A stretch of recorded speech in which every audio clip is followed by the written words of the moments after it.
Chegamos no terceiro vídeo da série de parábolas e hoje estamos entendendo mais sobre como Jesus usa essas ferramentas para que nós possamos entender mais sobre quem Ele é, para que nós possamos entender mais sobre o reino dos céus. Uma das características que temos visto nessas parábolas é que elas são simples e simétricas.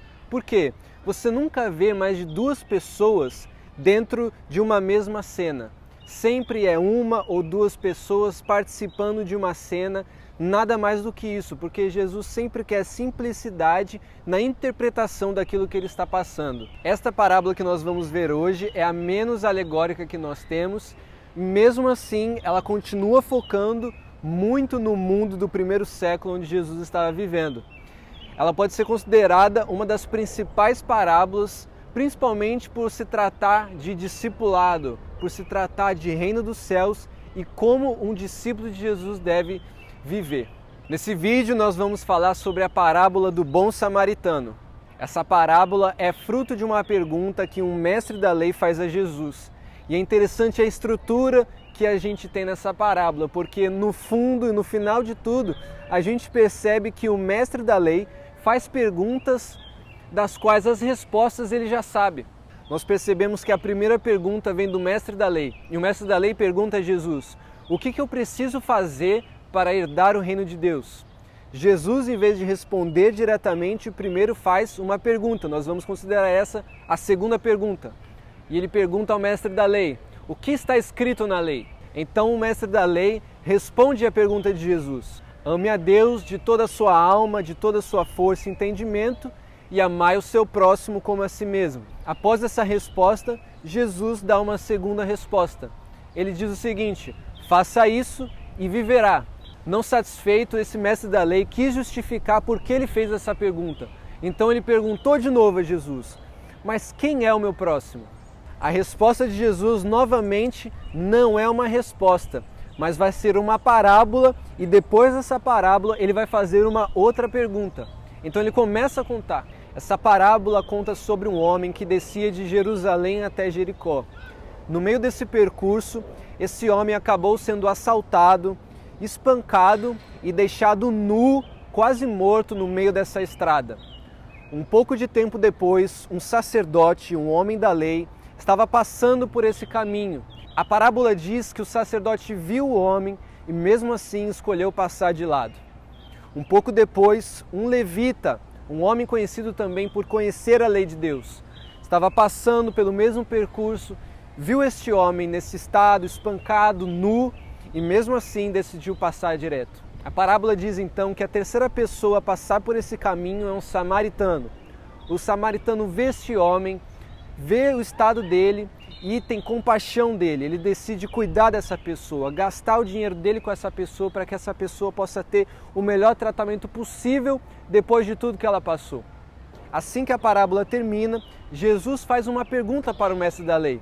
Lembra que o mestre da lei tinha feito uma pergunta? Jesus então, novamente, em vez de responder, faz outra pergunta. Qual desses três que passaram pelo homem que foi assaltado você acha que foi o próximo? O mestre da lei, entendendo a parábola e vendo o que aconteceu, respondeu certamente: aquele que teve misericórdia do homem. Assim como no primeiro diálogo que vimos, nesse segundo diálogo, Jesus só responde após a resposta do mestre da lei. A resposta de Jesus tem ênfase no faça. Ele diz: vá e faça o mesmo. O interessante nessa parábola, o interessante nesse diálogo que Jesus está tendo com o mestre da lei, é que ele está fazendo perguntas das quais as respostas ele já sabe. Então, no final de tudo, o mestre da lei não está em dúvida de que precisa amar. Ele sabe que amar é preciso, mas ele não sabe ainda que o amor verdadeiro, a centralidade do amor de Deus e do ministério de Jesus, não tem barreiras. É isso que Jesus está querendo dizer.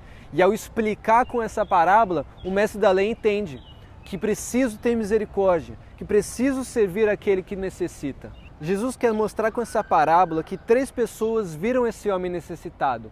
Mas enquanto para o levita e para o samaritano ver o homem gera precaução, cuidado e interesse próprio, para o samaritano ver o homem gera compaixão. E muito se fala sobre Jesus ter usado a imagem do samaritano porque naquela época judeus e samaritanos não se davam muito bem. Realmente, para os judeus, samaritanos eram reconhecidos como pessoas de descendência duvidosa, eles não consideravam o templo judaico sagrado, eram conhecidos como um povo de teologia inadequada. No entanto, a relação entre judeus e samaritanos sempre mudou muito de acordo com o tempo. Então nós temos evidências tanto negativas quanto positivas. No primeiro século nós não temos muita ideia de como era a relação entre esses dois povos. Da mesma forma, nós podemos entender que os samaritanos entendiam a Torá, conheciam a Torá, eles eram monoteístas, ou seja, acreditavam apenas em Deus. Então sim, eles conheciam o mandamento de amor. Então, mais do que essa discrepância, esse contraste que Jesus quer trazer entre samaritano versus judeu, o que ele está fazendo é, quem conhece o amor, quem conhece realmente a lei, pratica ela. E isso cai com muito peso para o judeu, com muito peso para o sacerdote, para o levita, que naquela época e até hoje, aqueles que seguem literalmente a Torá, repetem Deuteronômio 6 pelo menos 2 vezes por dia. Então a parábola do bom samaritano se torna uma afirmação para o ministério de Jesus. Assim como a centralidade do judaísmo era o amor, a centralidade do discípulo de Cristo é o amor.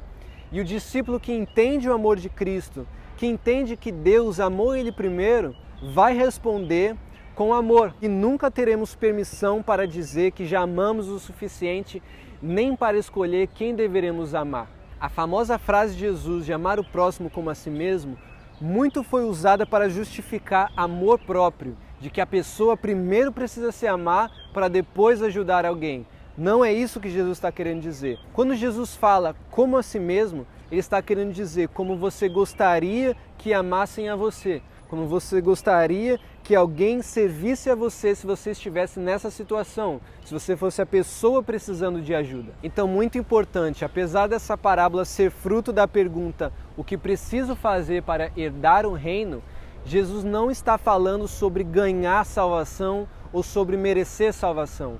Ninguém ganha ou merece salvação porque ninguém é capaz de conseguir isso de Deus.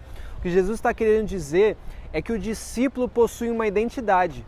E o reino de Deus é composto por essas pessoas que têm essa identidade, de que querem amar o próximo, de que querem ajudar o oprimido, de que não colocam barreiras para ajudar ninguém. Então, essas pessoas que possuem essa identidade, naturalmente estarão no reino dos céus.